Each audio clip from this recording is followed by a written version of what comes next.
It's a matter of historical record that Jesus of Nazareth died and his body was placed in a tomb. It's also been firmly established that after his death and burial, his tomb was found empty. Various individuals and groups saw appearances of Jesus alive, and his disciples somehow became absolutely convinced that Jesus had risen from the dead. These are the historical facts. How do you explain them? Down through history, various naturalistic explanations have been offered to explain away these facts. Let's examine the four most popular ones. First, the conspiracy theory. According to this view, the disciples faked the resurrection.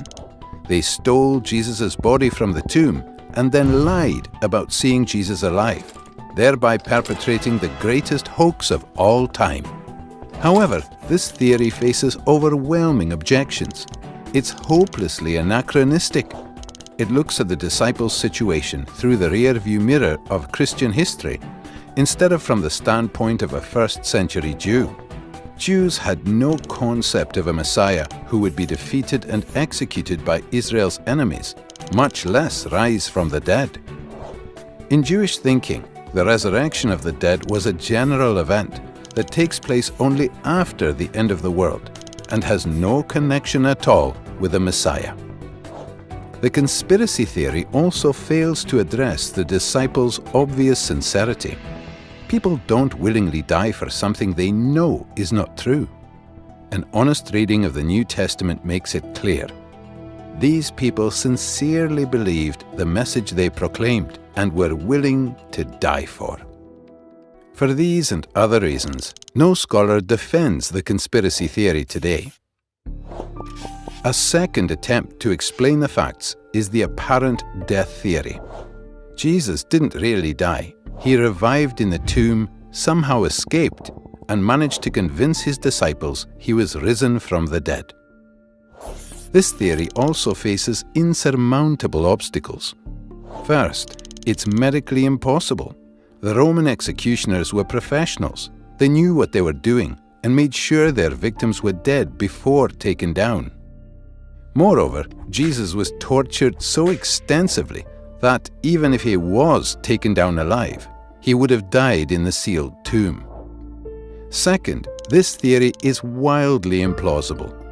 Seeing a half-dead man who crawled out of the tomb, desperately in need of bandaging and medical attention, would hardly have convinced the disciples that he was gloriously risen from the dead. As a result, no New Testament historians defend this theory today.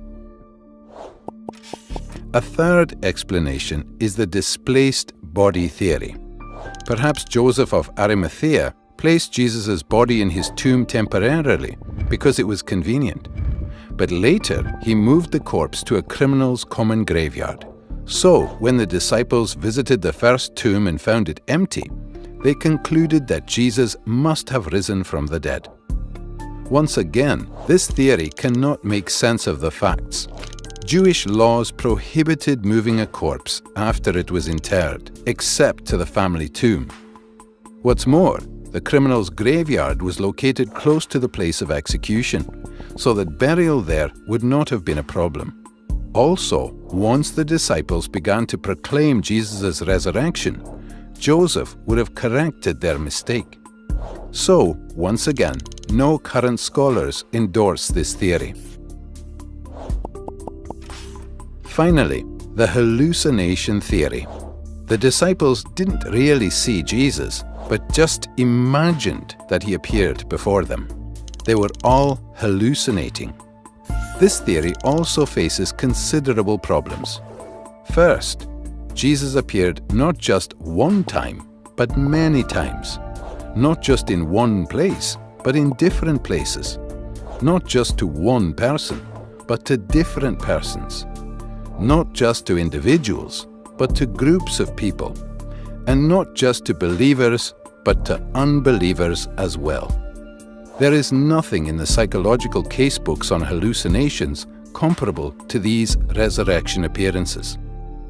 Second, hallucinations of Jesus would have led the disciples to believe at most that Jesus had been transported to heaven, not risen from the dead, in contradiction to their Jewish beliefs.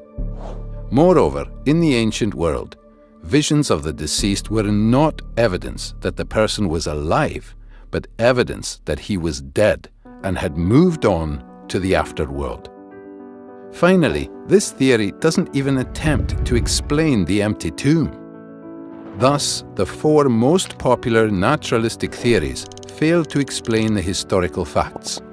Where does that leave us? Another possibility is the explanation given by the original eyewitnesses that God raised Jesus from the dead. Unlike the other theories, this makes perfect sense of the empty tomb, the appearances of Jesus alive, and the disciples' willingness to die for their belief. But is this explanation plausible? After all, it requires a miracle, a supernatural act of God. Think about it. If it's even possible that God exists, then miracles are possible, and this explanation cannot be ruled out. And surely it's possible that God exists. So how do you explain the resurrection?